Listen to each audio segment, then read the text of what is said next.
Infinity Ahzee, taking action to develop the students.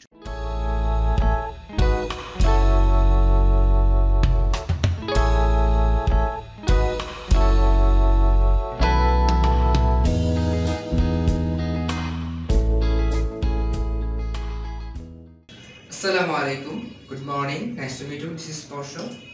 Now I'm going to tell you something about calculator. So please have a look.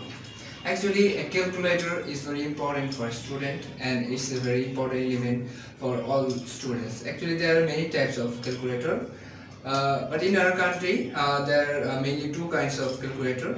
First, it is normal calculator, and second, it is scientific calculator.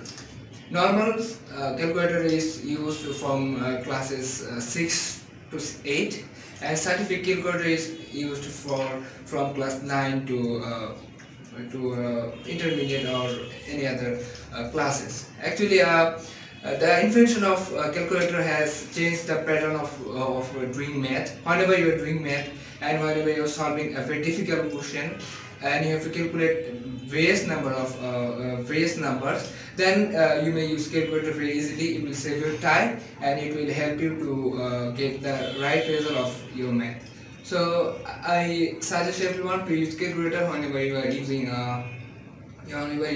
a math, and you have to use a calculator in right way. So no more today. Hope you see you soon. Have a good time. Stay home, stay safe. Bye.